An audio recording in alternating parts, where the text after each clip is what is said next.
Good morning, good afternoon, and good evening, wherever this podcast may find you. It is I, as always, Gavin. And I, Justin. And we talk about a couple of things today. The first half is kind of really about Reliant Robin and the Mustang, actually. The 390 GT that you drove and I took photos of for a classified ad, so that's live now. And a special guest drops by, someone who has been here before, someone who was, when they were on the podcast, they were not having troubles, but they were just, they were car hunting. So let's just get into that Reliant Robin and see where this episode takes us.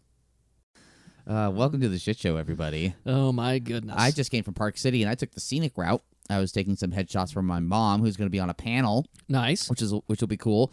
I was actually up there yesterday and we got rained out, but just before that I was surveying and location scouting one of our favorite roads where we shot the Acura NSX Type S and R8. Yep. I think those are the two mainstays. I think that's it for what we shot. But yeah, Wolf Creek Pass.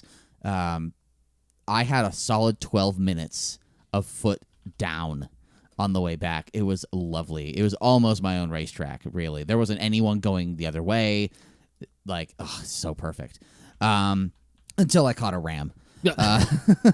Which ended up apparently, I think, is a some type of Ranger. It was weird. It was a Ram pickup that was towing a trailer that had like a Ranger, but not like the U.S. Forest Service logo on it. It was weird. It was like black and like white truck with a black like angled line, and it said like Forest Service, like Ranger or something. It was weird.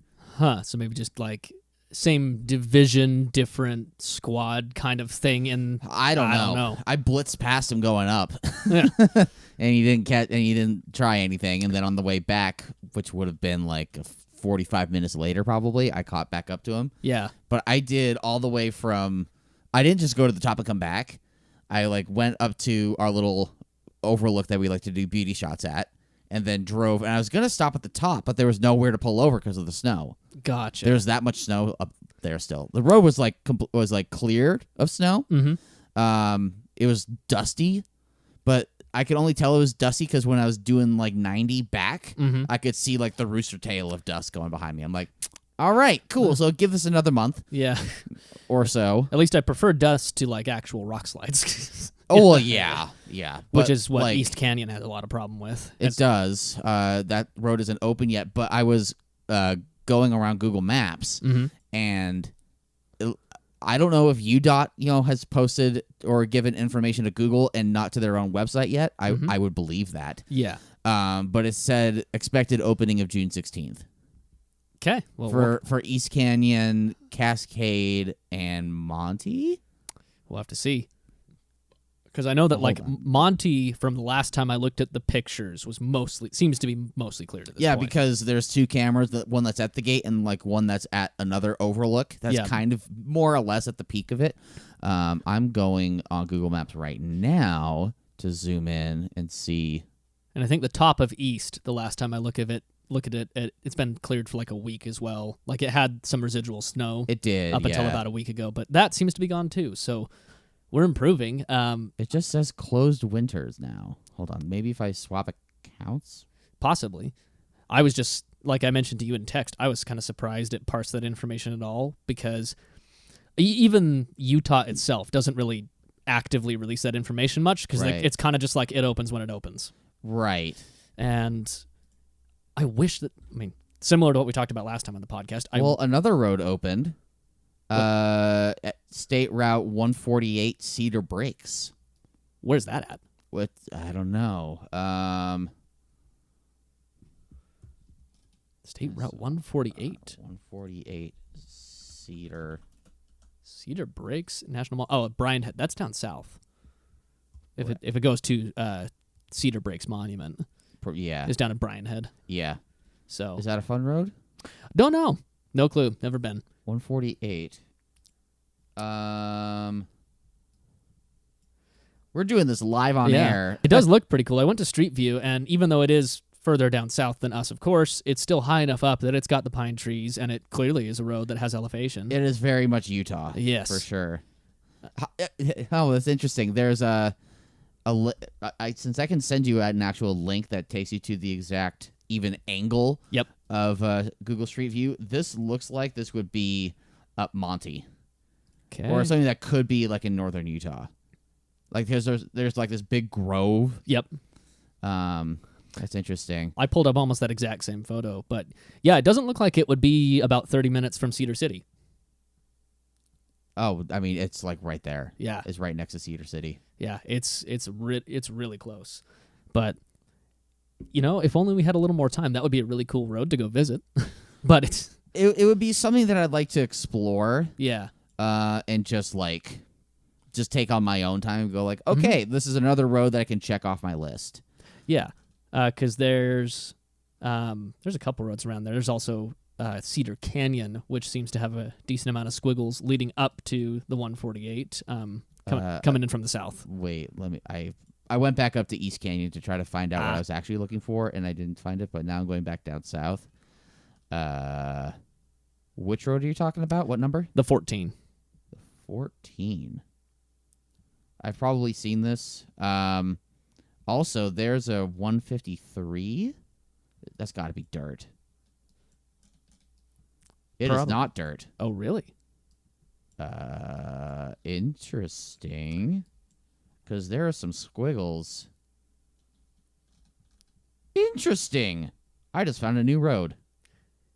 This is a fun thing that Gavin does a lot. He loves to just, while perusing around, drop himself into Google Maps somewhere and find roads, which is really cool. I used to be really into what's the guy that goes like Google Street View hunting, basically. GeoGuessr.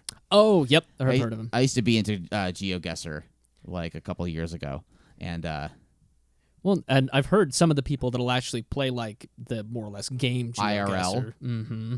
It's. I sent you a link. Yeah, it's wild to see how good they get at like guessing random shit. There we go. Yeah, that looks sweet. That looks like Big Cottonwood almost. Yeah, so 153. Maybe we shouldn't amazing. give too much away. I know. We've given away a lot already. I know. The one that I've driven the most that's just south of 153 is Highway 20. It's because that's where you cut over from I-15. I just took Highway 20 coming back from, or going to actually, and coming back from Flagstaff. It's a beautiful road that's ironically named Highway 20 because it's exactly 20 miles. Oh, is it really? That's funny. It is exactly 20 miles end to end, but it is a beautiful little stretch. It's not really a dynamic road, but no, it's highway. But it is. It's scenic highway. It's scenic highway. Yeah, it goes through like some plains in the middle. That's really lovely. So you and I were on a call. We were talking about this individual, Shannon Bushman. Yes. The fucking legend. So this individual, you kind of got to the nuts and bolts of it, but basically they are an employee of the state of like the DNR, right? No. So they volunteer their time because they're part of an organization that is designed to promote like off-roading and UTVs, and an organization's not related to the state at all. It's an independent organization. Well, they have the DNR not all over, but on their rig. I'm sure they partner with them they partner with the DNR, but also like JH, or JPH. And this individual goes around and probably, from what we looked up, I would guess he probably has more off-road routes in Utah than anybody else, bar none. Well, it's funny because I just dropped myself onto a Street View. I'll send another one to you. It's of Shannon in his UTV driving past some hikers. That's funny. Like on a trail, like right fucking next to him. And you can see the one guy's like halfway turned around. He's ready to turn around and look at him. He's like, what the fuck? Oh, man. Yeah, that's funny. He seems to... We spent probably about 30 minutes on the phone call that we had earlier that Gavin's mentioning, looking at just stuff and finding how much stuff Shannon has done. He seems to be quite the legend in the camera capture world. And to be honest, his captures... I'm shocked at how good they look, given that he's driving off-road. There's got to be some stabilizer on there. There's got to be something. I mean, it's clearly a 360 cam. We know that. And those it's 360 not just cams, an Insta360. There's got to be something similar to what Google uses for theirs. Exactly, because it's really sharp. I did find the 14, by the way. Nice. Yeah, it's pretty. This is funny. Someone was just here May of 2023, and it shows snow. I'll send you another link. Oh, my goodness. Because this is deep snow. Which is crazy because that's not even up north where we are, where we got really pounded. Right. Cedar did get a little bit, but not quite as much as we did. Yeah, check your shit. I'm checking my shit. Wow. Yeah, just still like a good several feet off to the left. Google is saying Duck Street or Duck Creek Village. Wow. Which was that? Yeah, that was part of the 14 actually. But it looks open. So if you fancy checking off another road off your list and live in Utah, or if you don't live in Utah and want to just pull through and check off some scenic routes, go check those out. That's one. Don't go to 153 though. Don't bother until after we've done it. I know. we need to test it for you first. Honestly, I'm down. Right? Because that does look pretty sweet. But we did drive something last week, and I wanted to talk a bit about this. Oh yeah, well, we drove it. I drove it here, and I was going to talk about it, and then we ended up not talking about it. So there's a 1967 Ford Mustang 390 GT that is actually on P-Car Market right now. That Justin drove. Basically, I took photos of it, the listing, and was able to, because we're two people and we can in theory accomplish the same task but do different things with it. Rather, I was able to have a gig, a photo shoot gig with this car, and also drive it to up here. And you were able to give your thoughts on it without us really sacrificing any journalistic integrity, which is cool. Yeah, and I'm just scrolling through the photos right now because the listing went live earlier this week, and we had some. I'd say they did a okay job. They didn't do too much editing. They were pretty neutral on it. But honestly, I think they did a good job with organization. It does flow as far as like around the car in the correct direction, and but they changed up the shots, which is cool. They didn't just stick in one location then move on to another. Right. They actually organized the shots more by angle of like the photo to the car, not by the location. Right. So I liked that, and they're being thoughtful about what they were doing. Yeah, and so in driving that car, I've driven a few, or we'll say a small to moderate amount of old American muscle or older cars like that. And it's always a different experience because even the most tightly knit ones that are like full on restomodded, which this is somewhere in the middle, they're never quite that tight. It's the reality of the technology at the time. And things age too. Yeah, because at that time, most American cars had evolved from basically taking a truck chassis, throwing a smaller car on it, using very steering boxes similar to the trucks they still made at the time. Right. And just kind of was said, we'll just bolt it together and make it work. And the result is a very interesting car. So like this being the 390 was one of the first V8 Mustangs from instead of the straight sixes. And in like my experience, that kind of showed. Yeah. Especially because it was a 60-40 weight distribution. More like or less, really front heavy. And like, man, it's so much vibration, so much going on. Oh, the thing was a rattle box, It was. But it was really fun, and it did, I would say this. After some time of the ECU that's tied to this thing, relearning some things, it seemed to get a little bit better. So it had some troubles. It had the original 390 block. Yep. It was a big block. It was converted to fuel injection to EFI, and it was an EFI that kind of relearns things. This is the second ECU, at least in more recent memory, that this car has gone through, because last time the owner washed the car. He just washed it, as most car owners and muscle car owners do. And because of where the water was routed, it went to the vents that are in the cowl just behind the hood, which is exactly where the ECU is located, and killed it. So Michael learned that the hard way. And he got another one, and it had to have been recent because the car was so very clearly learning throughout the day, and we were learning the car too. It was interesting because if you let your foot off, well, first of all, sorry, I'm all over the place. The catch point of the clutch is fairly low.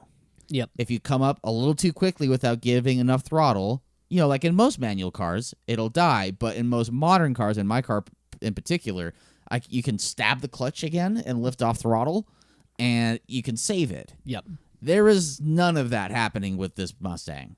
It's like even if you put the clutch all the way in and try to save it and try to keep the centrifugal motion to kind of save the car, yeah, it just dies a slow, painful death, and then you have to restart it, which was interesting because starting the car for the first time whenever it was just off fires right up. Yep. Trying to start the car again after it's stalled is a completely different thing because it's all flooded. Yeah. And it goes, and then you have to like open up the throttle a bit and go. And finally it goes back to life. It finally turns back on. Yeah, and it did seem to get better. It seems like what it was doing, since it was still learning everything, it defaulted to run rich and then would just flood itself, and it just over the day started flooding itself less. And so by the end of the day, it was actually not too bad. No. But I also learned that and my default with a lot of clutches is to keep, or manual cars is keep clutch in and like when you're riding that point, like more stabby motion or more like, repeated throttle applications. Yeah. Rather than just riding it. Yep. And so this is a car you just needed to ride, and it took learning on my behalf to figure that out.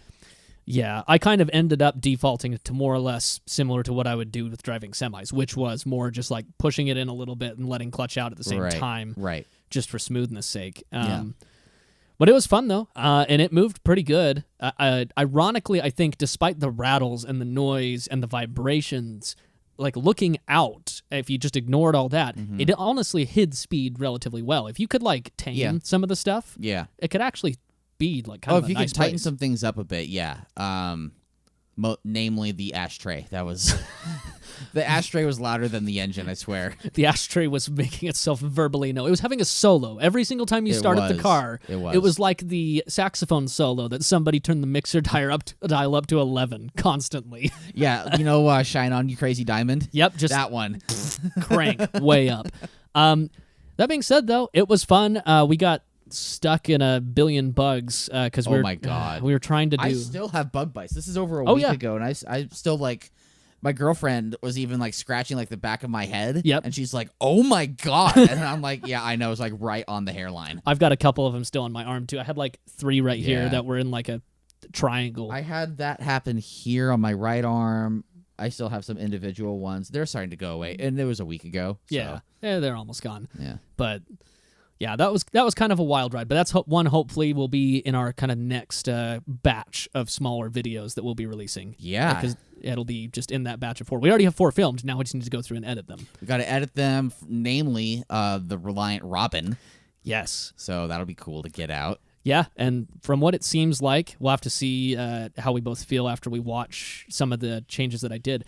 But it seems like that one is going to be a little bit different. It'll still be in the short film mix, but it'll be more narrative-ish, like more of a story. I was having a conversation with my mom yesterday. There's a movie that was it was like a motorcycle movie. It's like romantic from like forever ago, probably the 60s or 70s. Oh, shit. Now I have to text her. But it was a really clever title. Okay. And I think we might not actually... I think we should maybe not have this in OneDrive and have this be its standalone thing. Okay. Possibly. Okay. Which I'm fine with. We'll have to see how it all goes. But going through and watching all this footage, it's kind of funny when you're editing. You get like kind of a reflection of what you were feeling at the time. And so I'm kind of going through and reliving my... like half day with a Reliant Robin. Yeah. Yeah. Like, oh, that's kind of the fun part about like re-editing or re-watching or just editing in general a car that you might have filmed like a month ago. Yeah. Or, some duration of time ago. It's like, oh yeah. Well, and the Robin at this point has been 3 months.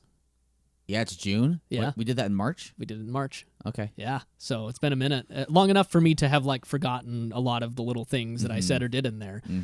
And it's kind of cool. I think looking at it, I almost appreciate it a bit more now because I didn't really realize those cars aren't very well sought after, but we're pausing. We'll be right back. Wait. No, I was just going to mention. Oh, okay. Go ahead. That the movie that my mom mentioned was called 2 for the Road. Okay. And she was saying 3 for the Road. 3 for the Road. For the Reliant.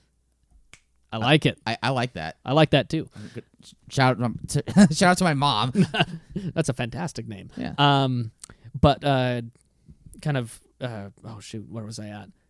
Going through and reliving that now, I didn't really realize in the moment like how rare those probably are here in the States, because they're not a desirable car to import. You know, they're not something Not yet. They're not something that someone with a small amount of cash, because they're not really that expensive, is gonna like. They're really not. Like a nice one is like $8,000. Yeah, and they're so light and small, they're pretty cheap to import, at least from what it seems from my little bit of research. Yeah, we can import a batch of them. Oh my god. Have a real No, here we go. Have import a batch of them and make Reliant Robin bumper cars. Yes. Yes. Reliant Robin soccer. Yes. Kind of like the old Top Gear Yes. bits. Oh my god, that would be hilarious. I would love to, honestly, if you had a gang of friends, if you had Reliant Robin friends and you went out like once a month and like not terrorize the streets, but they're all straight piped. I mean, ours basically was. Ours basically was with a Monster Energy drink can that was not actually attached either.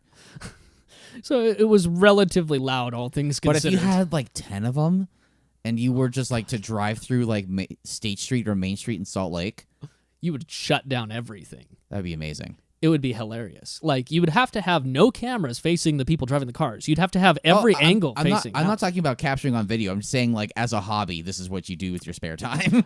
It would be funny, though, to have at least like maybe the front car or the rear car have just like some cameras facing out, just to capture people's cars. Yeah, captures people's reactions. Yeah, that'd of be like hilarious. this 10 Reliant Robins just Yes. driving down the street, clogging up State Street. That's a sight. I actually just remembered that And everyone has to be on each other's ass to not let anyone cut anyone off. So you're just a train. We're talking about like supercar rally status of driving, but at like a 10th of the speed. Yes, exact 10th of the speed, 10th of the horsepower, and 10th of just the general size. And 75% of the wheels. Yes, exactly. But I just remembered as well that car was in Forza. It was. Is it? The POP 50's in Forza. I swear there was like a Reliant showcase. Hang on, I'm gonna look. I doubt it. I'm gonna look this up. I thought there was like an entire. You might be right, but I think you're thinking of the POP 50. No, sorry, it's not the Robin. It's the super van. Effectively the same thing. But yeah. but they have full on tournaments with them. So like you have everybody having these modified Forza super vans, like not even bipoding around everywhere because they do tip. They become bicycles. But in a side note, I actually found out something, which fortunately I found this out as I was doing the voiceover for what's it called? For the Robin video. Mm-hmm. A lot of people here in the States, I'm sure, associate the Reliant Robin with Mr. Bean, because Mr. Bean, in several of the bits throughout the show, he goes to great lengths to avoid this blue Reliant Robin that keeps trying to like either pick him up when he's hitchhiking or like drive around town. Mm-hmm. He just basically is like, avoid it at all costs, and Sure. like sometimes makes it tips over and stuff. It's kind of just a typical Mr. Bean bit. I found out though it's not a Reliant Robin. That's the older one. That's the Reliant Regal, the first one that started in like the 50s. Shit. So okay, I got a book from like I don't know the early 2000s. Well, is when I got it. I need to bring it by sometime because it's like basically the history of cars. Okay. And it has everything in it. And it has the Reliant Regal. The Regal. It has the Regal in it. Yeah. It doesn't have the Robin, it has the Regal. Yeah, because the Robin didn't start till the 70s. It's the successor to the Regal. And the Regal has a lot more square headlights, and a lot more of them were in like the van style with no windows in the rear and shit. Yeah.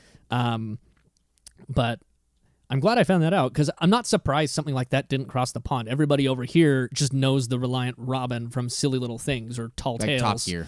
Yeah, exactly. And so they see something in Mr. Bean and they're like, oh, it's Robin's. Well, yeah, more or less, but it's actually a Regal.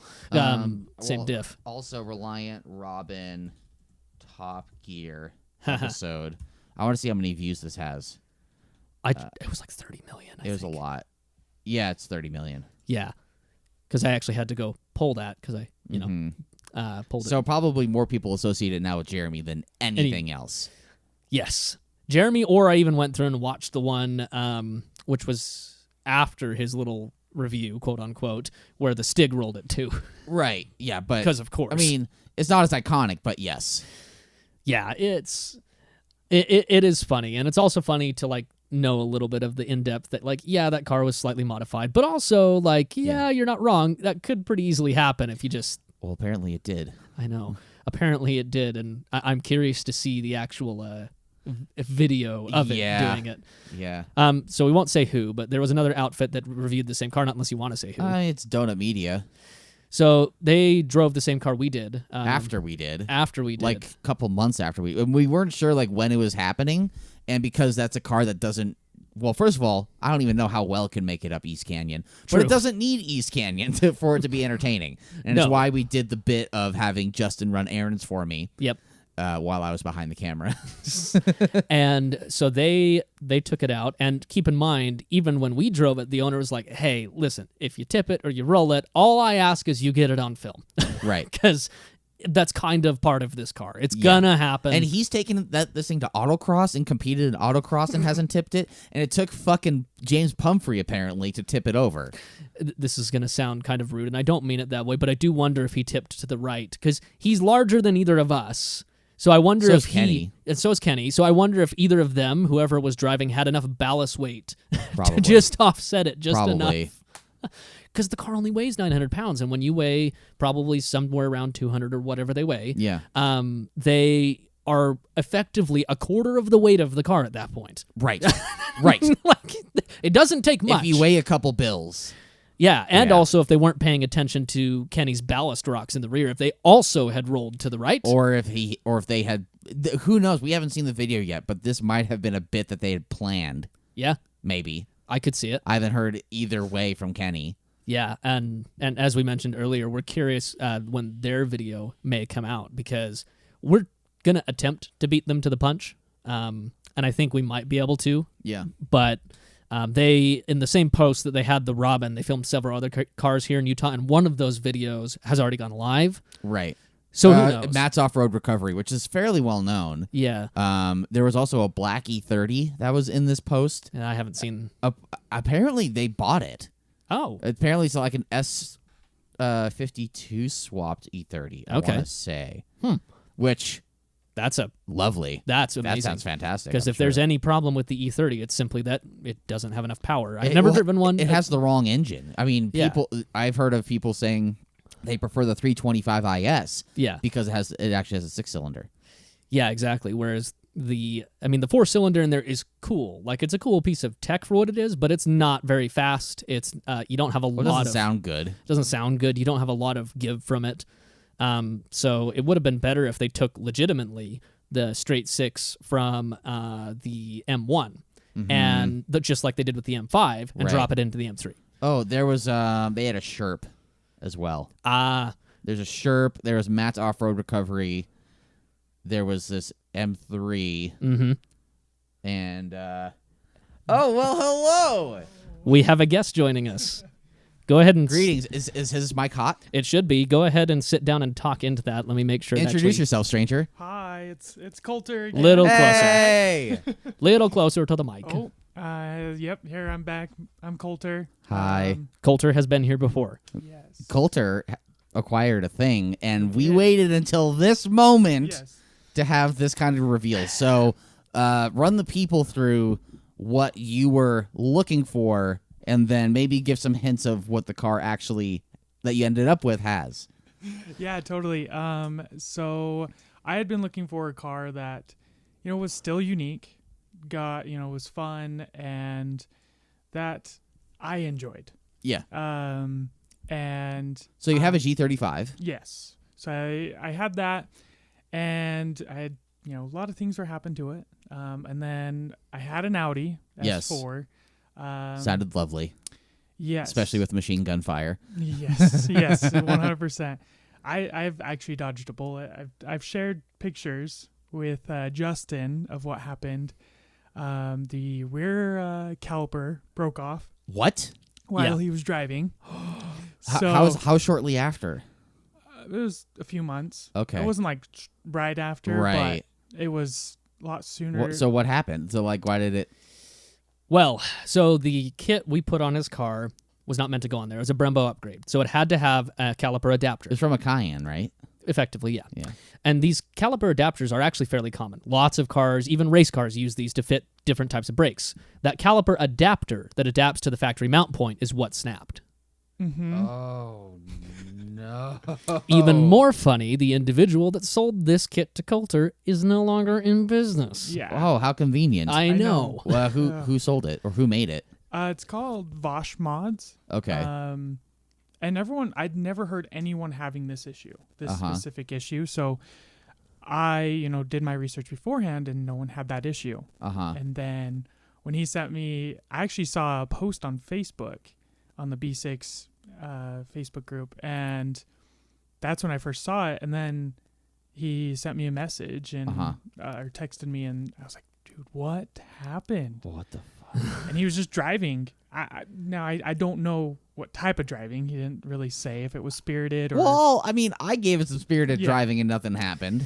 And, through a canyon. And we did several test runs because we had a couple problems installing it. So we, gave it the beans to see what and if anything would break. Sure. So I'm sure, honestly, it's probably just some defect in the metal. It is not very likely that you would do things enough to make a 3/4 inch thick plate snap like that. Yeah, that's weird. Because that's thicker than most mounting tabs on calipers anyways. Right. So something in the alloy or something. That sucks. Exactly, because it's some weird type of zinc aluminum. It's not like steel or anything like that. Maybe he had a friend. Maybe should have And been. then he had a friend make one. So okay.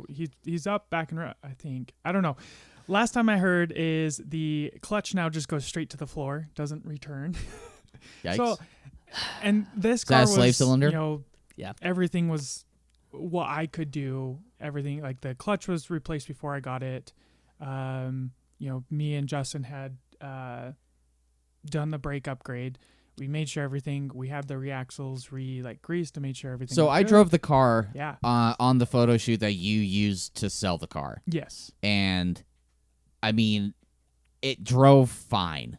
I had no issues with clutch feel, steering feel, shifter feel. The car made power. There weren't any creaks or weird noises like when I was cornering. I mean, we drove through East Canyon, we took pictures, and then we swapped, and you drove my car. Right. And then I drove your car from the East Canyon Reservoir through Morgan, so the canyon that goes to Morgan. And I was able to chuck it in a good amount and have my fun with it. And I don't have any, at least that come to mind, I don't have any notes about it. Yeah. Even when I was driving it, and anytime I did spirited driving, it never had issues. Right. So, it'll be interesting. He's never given me crap. He's always just asked me questions. That's good. The buyer has been really nice and not blaming me for everything. And because realistically, Are you catching that? Oh, yeah, you sorry. want to scoot your phone. Oh, Yep, there you go. Oh, my bad. Analog mics love I phone apologize interference. on that No, one. you're good. We're good. So continue. Yeah, so I don't know what. I'm glad he's not blaming me for all of this. That's It's also a build, right? Yeah. So and you're not a professional shop. Yeah, and I told him everything I had done to it and what was done to it. Yeah. And you would be the kind of person that would be as forward with that. And Yeah. that action also saves you on the back end too, because if you only give some real skin deep information and then all this other shit comes at later, it's oh, you were clearly trying to hide something. But clearly the problems that he's had weren't a reality for you. Yeah. And so sucks, man. It's also a 15-year-old Audi. Yeah. Yeah. 15-year-old Audi that actually, I need to make one mention, is a prime example of the reason that I have such a poor opinion of B6s and B7s. B7s got better, but B6s specifically, even if you got it as a car that wasn't necessarily well maintained, but already had a lot of stuff done, and you did even more stuff, and it still had these problems. Yeah. And that's the problem with them. They can be good cars, like you experienced it. They can be, for what they are, fairly balanced. I also and fun. experienced it for we drove from Morgan or from the lake up to Layton, not Layton. Ogden. Ogden. We went to In-N-Out. Yeah, so that was a 35-minute drive. Probably. They can do decent for what they are. The problem is, though, they had so many teething issues with that whole platform. I mean, it just... From my experience of just hearing from other people, B5s as well. Yes. B5s are problem childs. B6s can be problem childs. B7s probably, but maybe not as much. They got better because they had finally solved some shit. And finally, like B8s was like when they actually got to like, okay. I mean, Yeah. those some have problems too with like supercharger pulleys and stuff. Basically, it comes down to on B8's supercharger pulleys, and if you have the S-Tronic, the dual clutch, Yeah. the first gens of those have some issues. Yeah. But that can be fixed with a fix that is known. Just get a B8.5 RS5 and be fine. Oh, wait, no, those are problems too. Shit. I know.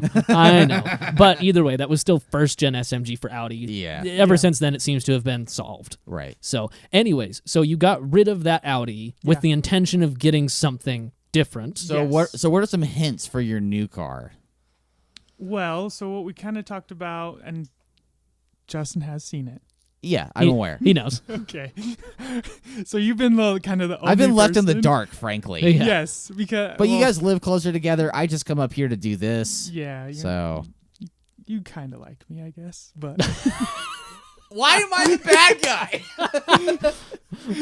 no, I think our schedules just haven't really lined up as well. Yeah. But Oh, I have to make time for this. Yeah. yeah. It wasn't a car that was first on my list. We Okay. had talked about it in the previous podcast. There's Okay. a few of So them. those of you that are listening, go back and listen to when Coulter was on Yeah. so you can get some context. Yep.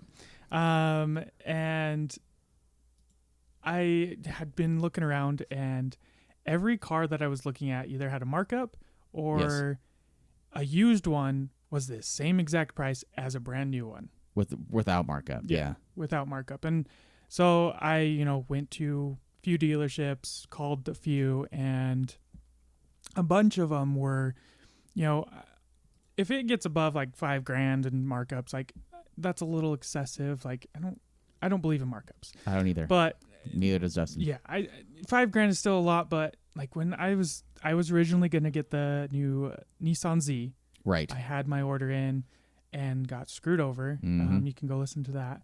Yeah. You're allowed to say the F word on here, by the way. You got fucked over. Yes. I'll have you guys say that. Okay. That's fair. a word I won't say. But, Fair. but yeah, royally. And so I had like lost all like hope on what car I really wanted. Right.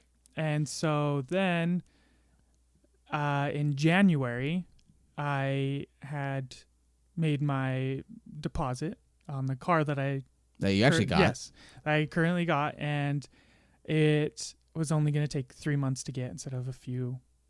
Okay. I was originally looking at a Mercedes AMG CLA.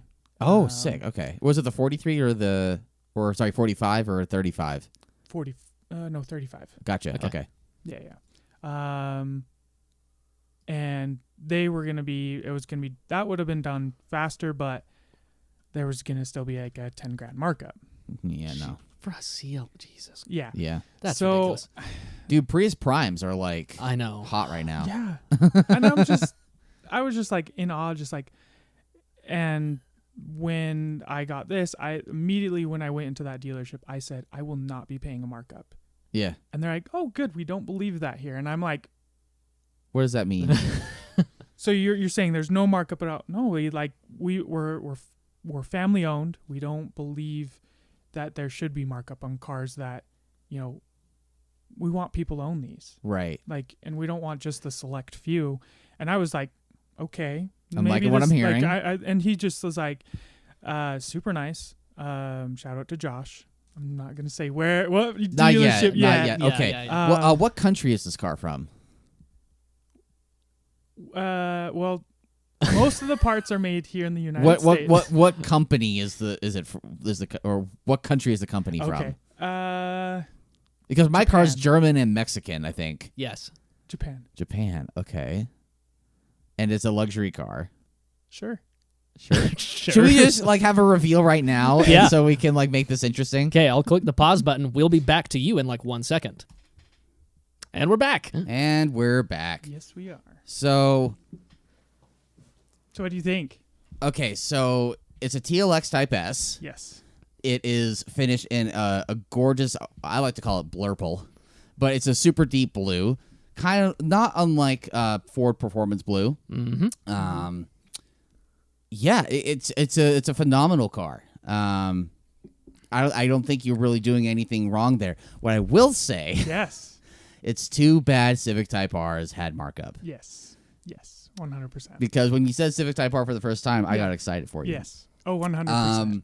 So this leaves you with a G35, which isn't going to go anywhere ever. Not really. Nope. There's no reason to, and like you love it, and it's been in the family forever. Yes. So there's that.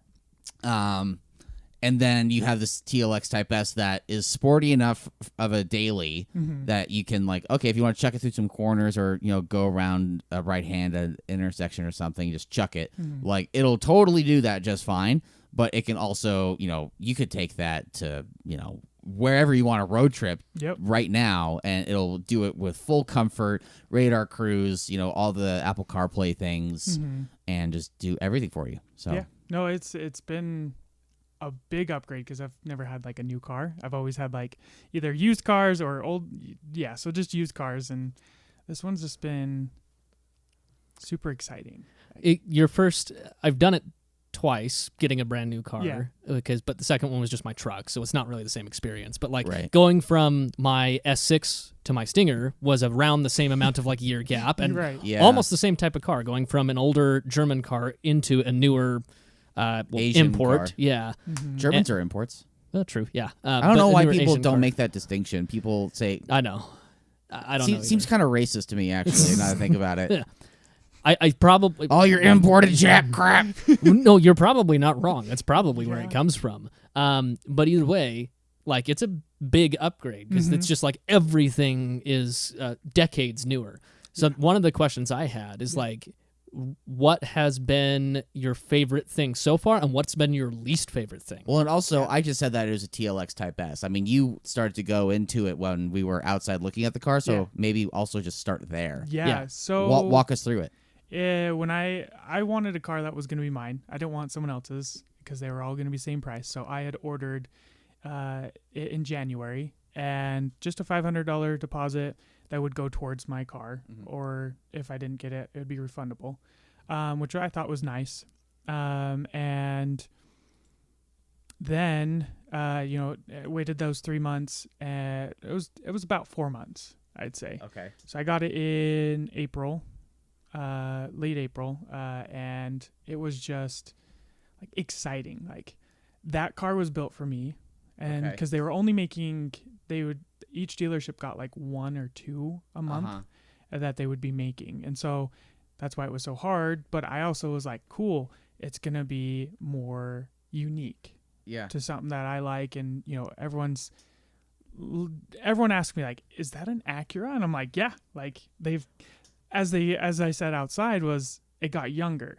Yeah. Like it got more kind of mature, more aggressive, instead of where it was kind of based around those the older generation. Well, they just got more exciting because they were pretty sleepy for a while. Yeah. I mean, they had some hot stuff like in the mid 2000s. I mean, 2005 was when NSX died. Yep. They had the RSX, which was the Integra, basically. And like they've had like a couple of things here and there, but nothing like that really exciting until this new Integra and the Integra Type S, right? The new one's the Type S, not a Type R. Type S. Yep. So yeah, no, I think it's awesome. I think it's great that you got that. Yeah, and so I think my biggest thing that I've loved is just that I have the power there. I can change the drive modes right there, and just get into it. I think the other power and torque over what you were coming out of. Yeah. So like it feels fast. Yes. And hearing that turbo with the windows down, you just hear it, and it Is it a Turbo 4? No, it's a Turbo 6. Turbo V6. Okay. Yes, V6. Gotcha. But and so it just, you can hear it, and I've never had a turboed car, so I was like, ooh, like I love this sound, like it was something really cool. Yeah. And just having it there, and just changing the drive modes and having it quiet, open up the exhaust in sports, and then sports plus, where it keeps the RPMs about 1,000, so it won't go below 1,000. when you're What do you mean? like, so like usually if let's say you're at a stoplight, it'll keep it at 1,000, so it's like ready to like Oh, go. interesting. So like it's basically spooling. Yeah. And so when you're driving spiritedly, it usually won't drop below 2,000 RPMs. Sure. Unless it's going to downshift, so it keeps that just Sure. all in there. So it's really interesting. There hasn't been like, this is more of an infotainment, and I'm pretty, I don't know if anyone else has had this issue, but anytime if I plug in my phone too quick, and to use CarPlay, it gets this like, almost like a loud beep, but like something like is on, like if you're unplugging like a mic, it kind of makes that like, oh, like an interference kind of sound. Yeah. Interesting. and Okay. it'll do it twice and then it'll stop, but it's not like it changes when it wants to do it. So you have to wait, you have to let it go, like, set up, and then you can plug it in. So but it's not always. Sometimes I've left my phone in, it never does it. So it's like an intermittent. That's weird. And I mean, what, CarPlay and Android Auto have been in cars now for like 6-7 years, Mm-hmm. and we're still having problems. Well, and some systems like his do it a little differently. Some cars, their implementation is not as great. Like with Bryce's Volkswagen and with your Ford, you plug it in and it'll basically just go to the screen. Like, Well, mine was even. It's hard to tell if mine is actually aftermarket or not. Like, I Yeah. downloaded a software update from Ford's website, so.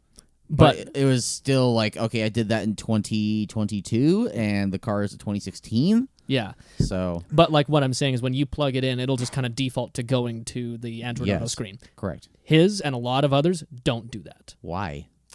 It's the way they designed the operating system. For some reason, they like, so his, and correct me if I'm wrong, you'd have to go in to like select the actual like CarPlay or phone mirroring is what they call it, before plugging it in, and then plug it in, right? No, so it has the CarPlay like I would say right there. Yep. So as soon as I plug it in, it will pop up. Okay, so we'll do that. But what I've noticed, if you go into like the About and get more into like the kind of the software of the thing, it's running off of like an Android kernel, I would say. It's an kinda. Android, yeah. Yeah. And so so I don't know if it's that issue. I've never had anyone else say anything, so I'm not going to blame it on Android or any manufacturer. I don't know if it's a software. Well, the good news is that car will just update software. Yeah. That is one Yeah. of the benefits of a modern car, is like yours has Wi-Fi. Yours can connect to something and just download shit. Not have to do the thumb drive thing that you did. Right. I would rather it be the way that mine was, because, thou that giveth, thou can also taketh away. No, I'm with you. I prefer the if I need to update my software, tell me. I'll do it if I Yes, want. Yes. Versus That's how I am that. with my phone and my Xbox and my car, yeah. No, I agree. But I mean, if that's really the worst thing that's happened and the thing that you have had the most gripe with, that's pretty good. Yeah, and that's what I was like really hoping. Like, I did my research and nobody really had any issues with this car, and so I just was like, cool, like I don't want any of these issues. I don't want to have like where you see all those videos where people are pushing on things and they're all cracky, like kind of like. Yeah, there was some like Russian channel that did this recently with a BMW X5 and then I think a Porsche Macan or a Cayenne, and like they like grabbed like the headlight just super like aggressively and like ripped it out. Yep. Have you seen this? Yeah, I've heard of it. Yeah. But I haven't actually seen the full video. Yeah, so I just kind of did that, and there hasn't like been anything. I think still getting over that. Like once I hit like 600 miles, it. How many miles do you have on it? 2,200. Okay. Yeah, so not like a lot, but once I hit 600 miles, it opened up the boost to 14 pounds. Oh, so there was a break-in period yeah. for that. So Okay. it was really hard because I was like, new car, fun. Exactly. So yeah, and I know that engine's potential because I've heard, like when I was reading about the car, when they were developing it and they brought all like the mechanics of Acura out to know what and how it works and how to work on it, they were having that car push 500 horsepower. Okay. The only issue that they ran into, and this is what I would think, is it was not being properly cooled. So they turned it down. So I know it's capable of So that's going to be higher, my other but- question too. Like, do you plan to modify this in any sort of way? Do you want to have the Infinity be like the tuner car?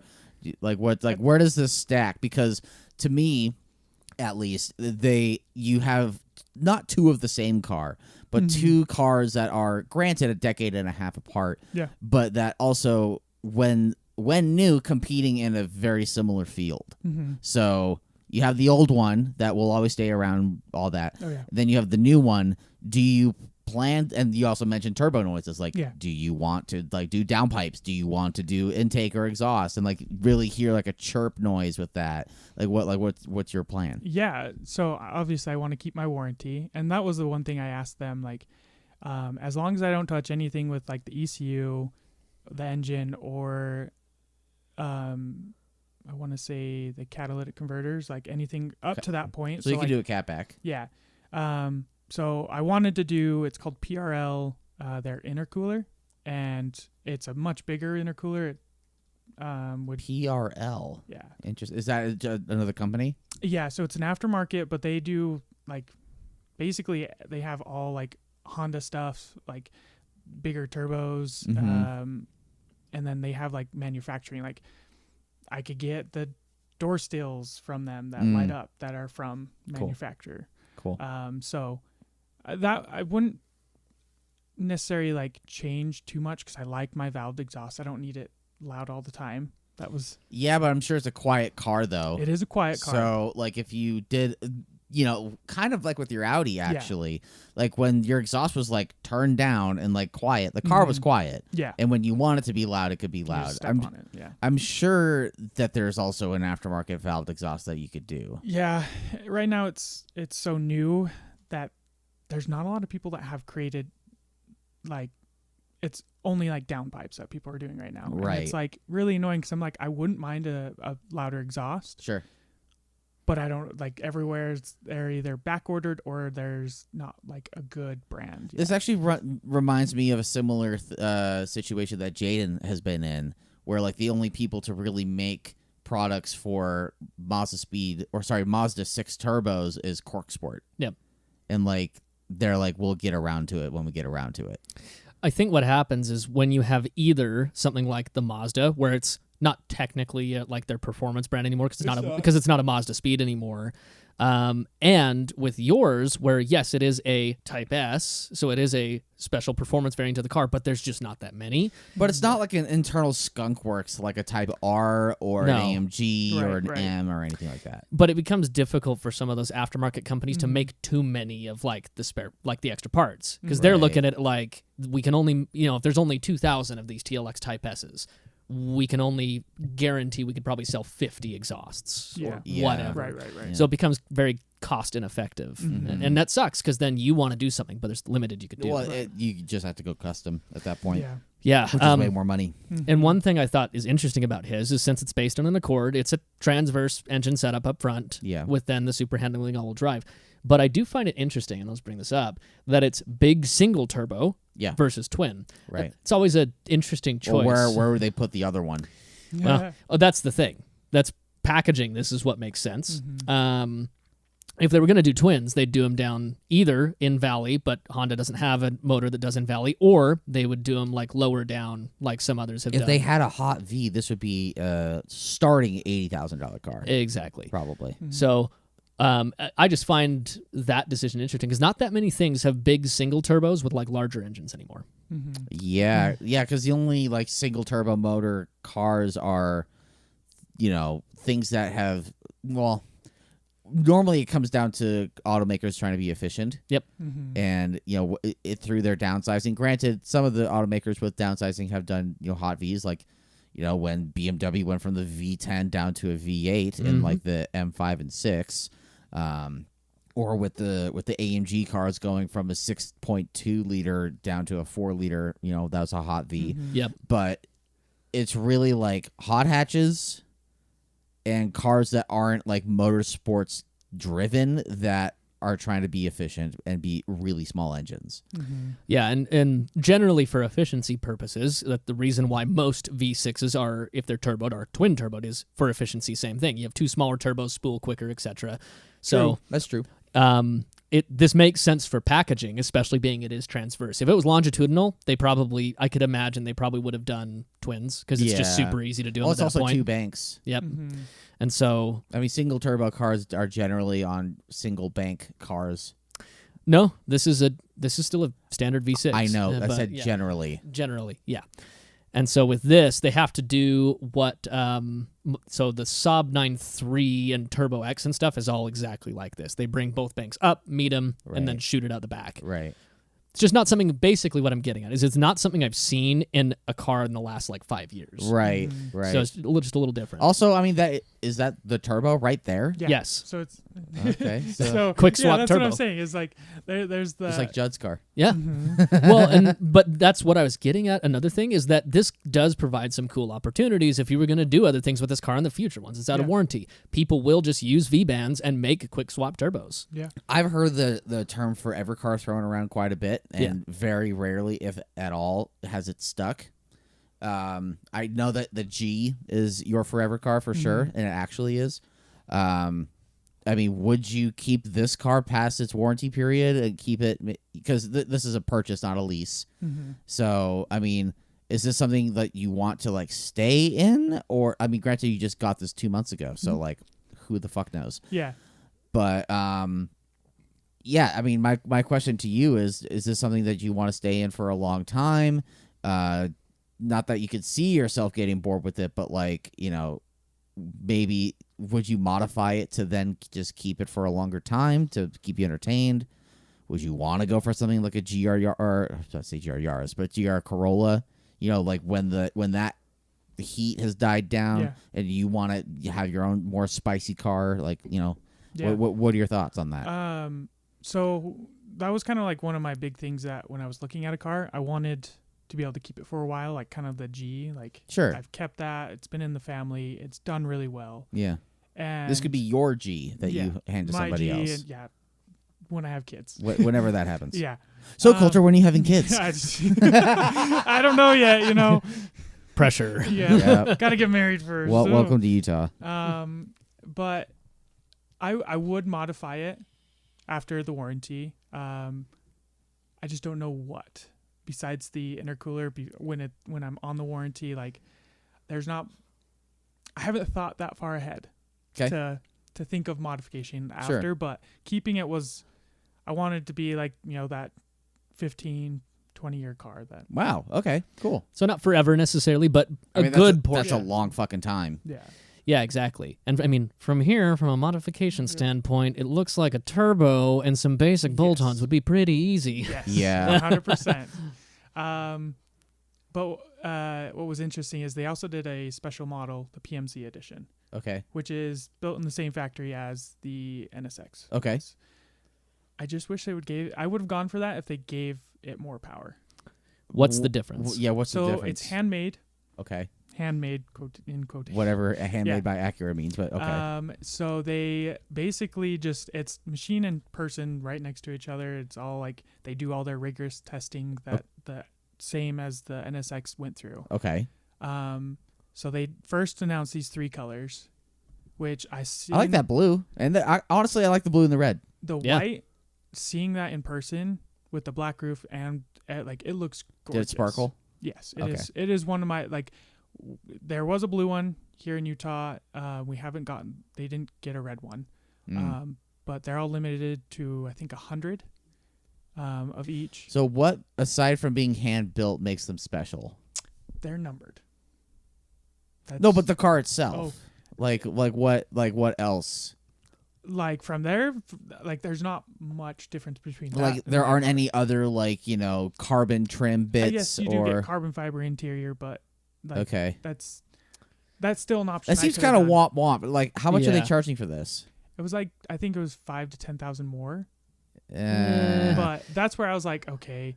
But my favorite one was the, I think it was Gotham Gray that they did, which is right there. Okay. It looked really great. It had all like their carbon fiber bits. Sure. So it did say right here, and I noticed this on the pictures up top, they are lightweight copper 20-inch wheels. So just some lighter weight wheels. Okay. I mean, Again, I agree with your statement of like Yeah. 5 to 10 more for this. It's cool, but it's If not. it was if it was 5 more, then like okay, 10 is like why? Yeah. Yeah, it's basically special colors, different wheels, and then black badging. Yeah. Like you're not even getting different suspension. Like you're getting some carbon thrown in the interior. And you get to say that it was built by the NSX techs, I guess. Yeah, Yeah. it's a cars and coffee version of what you have. Yeah. Yes. It's like, oh well, mine was hand built. Like, I'm never gonna drive it. You know? like who gives a shit? Yeah, it's like higher degree of quality. It's like, okay, this is my not terrible, my hot take with like advertising like this. It's like, look, realistically speaking, if your quality needed improvement anyways, I don't really want to have it known that Also, somebody you're paid accurate. more. Like you're Exactly. Honda. Like you should make shit that's like screwed together, like fucking tight. Yeah. Exactly. It's like realistically to the end user, it should make no difference. And I guarantee you, if I sat in both these cars, it would make no difference. The fact that if you it's put higher 1,000 quality. miles on either of them in a day, you wouldn't feel any different. Here's the best part though: hand built with an asterisk. So Of course, yeah, because it like no Accurate is actually hand built. I know, but then there's nowhere to look up that. Well, go back up. Go up. There isn't like a clickable. There's no hyperlink. Oh, There Look you at go.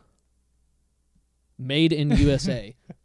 Yeah, made in America using domestic. and global. Okay, sourced parts. basically it's just saying they were hand assembled in the NSX factory, and that's the only thing that makes them different. Maybe if you have Same an parts, though. NSX Yeah, and you Yeah. need a daily, There's Yeah. a couple people that I've seen on Instagram. They have both. that makes sense. I'm That's like, who that okay. person's for. Yeah. Or who honestly, that car's this for. is something I could see like Kyle buying to Yeah. complement his NSX. I Yeah. could see that. I also don't see him doing that. I also don't at the same time, but I could see like someone in that same situation being like, yeah, If you $5 get grand the more to same- make it. If you get the same color car and you put the same Yep. like Volk wheels on it that he did, and you also Yep. have a titanium, like if you want to be matchy about it, okay, fine. I do like that blue that's on it though, but like you could also buy a white one and then wrap it, and then like guess what? And also Yeah. throw some 20-inch, maybe go even more aftermarket, some nice like copper HREs. Yep. So those on are it? the same wheels that I have. Oh, so They're just just powder painted. coat the Yeah. shit bronze. Okay. Yeah. So they're not even special wheels to this They're then. not. I was going to mention that, but we went down to a different rabbit hole. That's- This is how podcasts go. Yes. That's funny. Oh, that's hilarious. I mean, great to people that bought it. I'm glad you didn't. I don't Yes. think that would have been a good That would've been spend of dumb. money. Yeah, and I think the only thing I really liked when I saw the white one in person was I liked how they did the white on black with like the black door handles. It looked really good. It's clean. Yeah. Yeah, for sure. It looked good, but definitely not. Not worth the extra money. Yeah, I was like, that's really cool. No, you but could take your 10 grand and like, have an amazing vacation. Imagine the vacation you can spend 10 grand on with your current car, like the road trip. or bigger turbo. There's so many I things. mean, sure. Yeah. There's also that. There's so many things. We'll that see 10 which one grand could lasts buy you. longer. I know, right? Right? Yeah, the amount of things that 5 to 10 grand could buy you for whether for the car or not is pretty substantial. Yeah. I mean, I would, as a millennial, we like to spend our money on experiences. And so, like, I just think of, like, what kind of experience could you have that involves your car even? Like, you drive from here to Los Angeles and go do Porsche Experience Center in L.A. See, 10 grand. And you get the Power Slide GT3s on water and, Yeah. like, go, like, hoon Oh, around, yeah. like, real cars. 10 grand if you wanted to have an experience with the car, that is almost, or at least it's a good 3/4 of the way there, enough money. You could ship that car to the Nürburgring, Yeah. drive it on the Nürburgring, Yeah. and then ship it back. Yeah. Not if you really wanted to do If that. you like, really Yeah. wanted not just to. to Yeah. make the point of how much money that is and the Yeah. things you could do with that. Yeah. But anyways, so, well, I'm very happy for you. Congratulations. And I Thank think you. that given what you wanted, I think you chose well, given the circumstances. And you 'Cause, seem happy with it. And Yeah. that's really what matters. Like, Mhm. okay, you could have maybe waited, or you could have maybe spent more money and gotten something else, but like this fits all of your needs just fucking fine. Yes. 100%. And I wish you all the best with it Yes. and drive it in good health. Oh, I always will, and it's always fun just to throw it into some corners. And Yeah. Have you taken it up into the canyons yet? I did the other week. I've done it a couple times, but this last weekend, we had to stop because a guy had hit a baby moose. Ooh. And so we stopped, and he didn't have service. So Where was this at? I think it's Weber Canyon. I wanna Gotcha. say. And so there was several cars that had passed him. I was like, there's no cell service here. And so I stopped and I was like, hey, like, you okay? You good? Yeah. Made sure everyone was okay. And Yeah.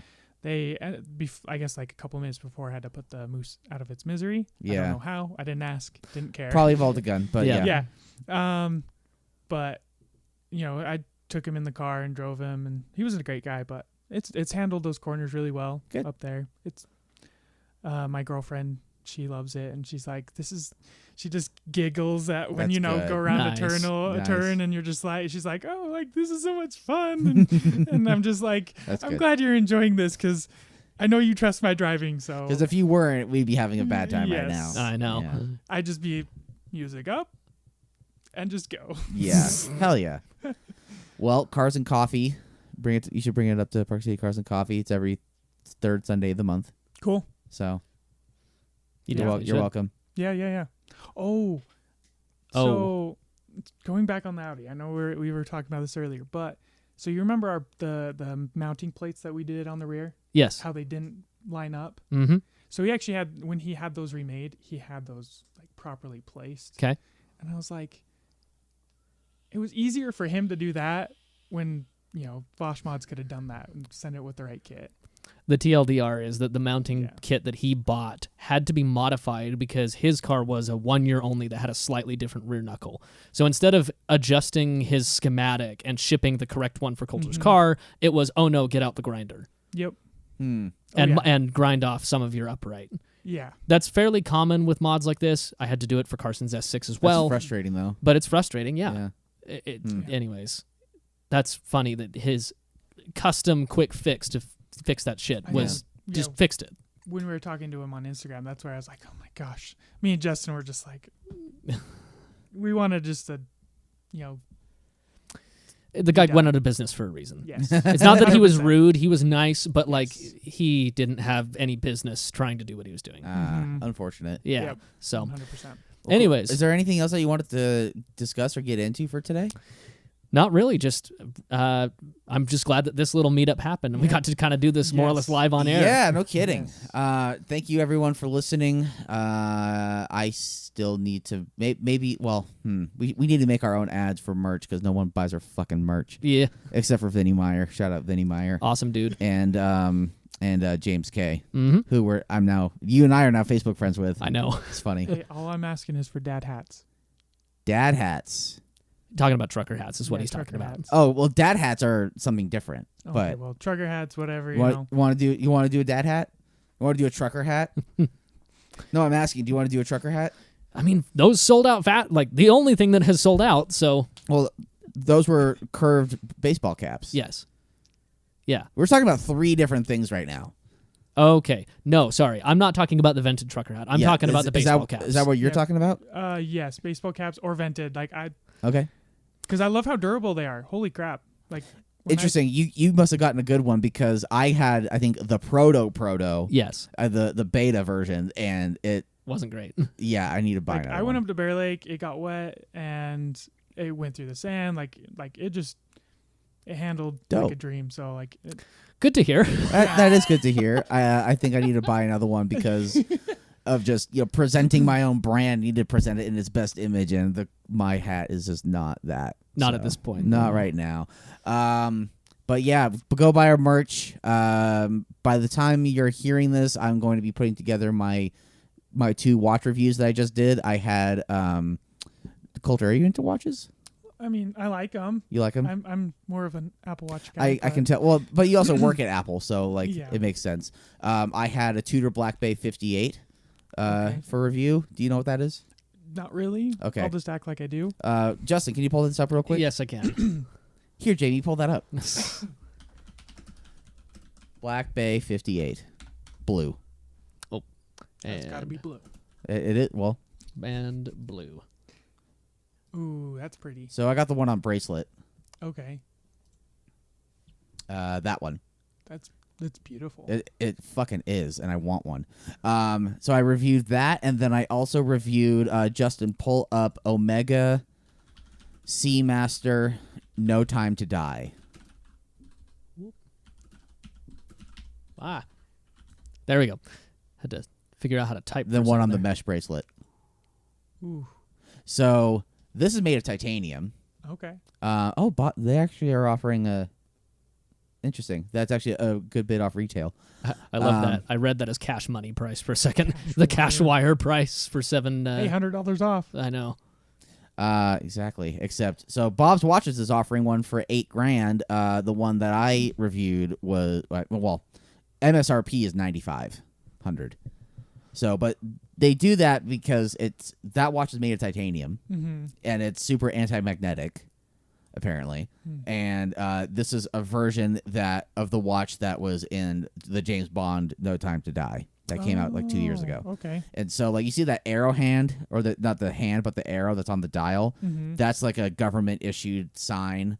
That it's not as like strict anymore, but it used to be like if that was on like a handgun or a lighter or a shoe or something, that was like government property, like government issued to like the army and shit. So, and it's chocolate brown. So, I did a review on both of those. Shout out to my buddy Bruno at OC Tanners. Those are not watches of the shop; those are just his, and so he lent them to me for a good amount longer than what was really supposed to be. And so, shout out to him. And yeah, I don't really have anything else to really get into. So we'll see you later. Thank you for coming on, Coulter. Super last minute. Yep. Congratulations on the car. Thank you. And we will see you all later. Bye. Bye.